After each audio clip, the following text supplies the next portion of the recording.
The night was thick with electricity inside the Staples Center in Los Angeles.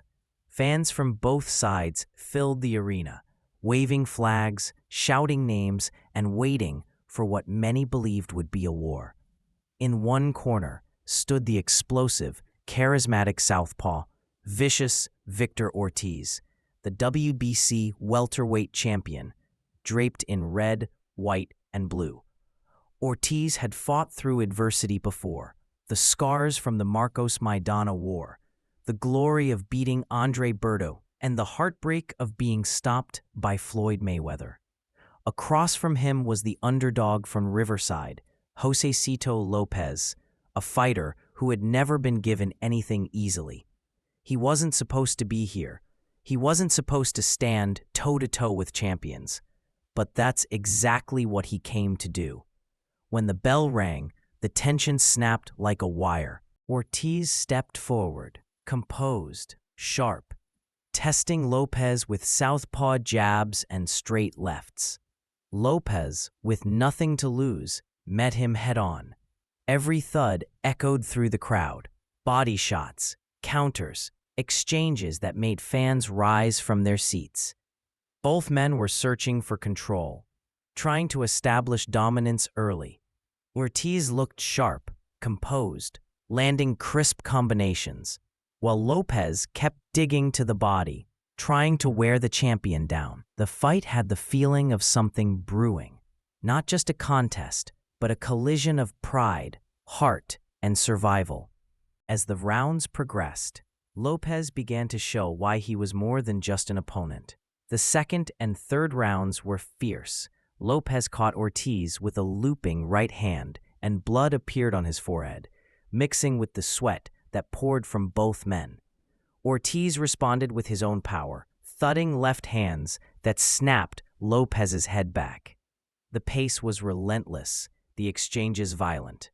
There was no dancing, no waiting, just two warriors meeting in the middle of the ring. The commentators could barely keep up as the fighters traded bombs. Every time Ortiz landed, Lopez fired back, his eyes burning with defiance. The crowd sensed the danger in every punch. Ortiz's combinations were faster, cleaner, but Lopez had grit, that kind of hunger that refuses to bow to skill alone. By the end of the third, neither man had given ground. Ortiz looked confident, his rhythm set, while Lopez, battered but unbroken, stalked forward. Between rounds, his corner told him to move his head, to be smart, but Lopez only nodded, breathing heavily, eyes fixed across the ring. He wasn't here to survive. He was here to shock the world. And as round 4 began, the feeling in the air shifted. Round 4 was a storm. Ortiz, a more polished fighter, began landing powerful straight lefts and right hooks, showing why he had once been a world champion.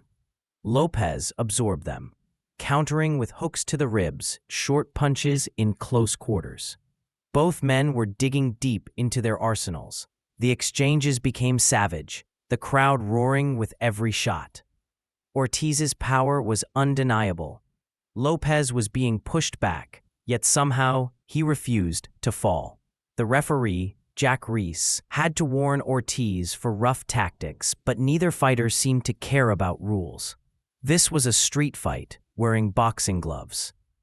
Sweat sprayed from heads with every hook, every uppercut. Lopez found moments of success, a looping right, a sharp uppercut, enough to remind everyone that Ortiz was in a war. Between rounds, Ortiz's corner urged him to stay disciplined, to use his jab, but Victor's instincts were to fight, not dance. He wanted a statement. Lopez, meanwhile, sat on his stool, breathing fire. His corner whispered, "He can't break you." The bell rang again, and they went right back to war, shoulder to shoulder, trading punishment. The crowd rose again. This was the kind of fight that reminded fans why they loved boxing. By the 6th and 7th rounds, the rhythm of battle had turned into chaos. Lopez, though bruised and marked, found a second wind. He began pressing Ortiz, forcing him into the ropes. Throwing combinations that had the crowd gasping, Ortiz tried to stay composed, landing straight lefts and clean counters, but the fight was slipping into dangerous territory. Both men were fighting like pride was on the line, because it was. Ortiz, the star, could not afford another setback. Lopez, the underdog, was fighting for his future. Each round was brutal, each exchange heavier than the last. The crowd could feel something changing. Lopez's punches were starting to find their mark more often, and Ortiz's movement slowed. In the corner, Ortiz's jaw was beginning to swell, though few noticed yet. The referee had already issued warnings for clinches and shots behind the head, but the war raged on. Lopez's heart was carrying him, and Ortiz, despite his power, seemed to feel the weight of every counter. By round 8, they stood chest to chest again, trading, absorbing, defying. It was no longer about belts or rankings. It was about will. It was about who could endure more pain and still throw the next punch. Then came round 9, the final chapter of this violent tale. The exchanges continued, Lopez relentless, Ortiz determined. But behind the champion's glare, something was wrong. Late in the round, Ortiz grimaced as a right hand landed flush on his jaw.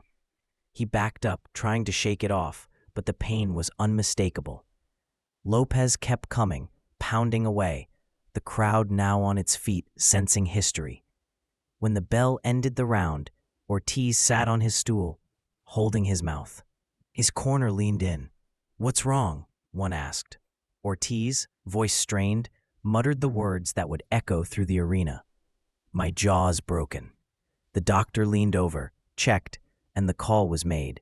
The fight was over. The crowd erupted in shock. The underdog had done it. Josesito Lopez, the fighter who wasn't supposed to win, had broken the will and the jaw of a champion.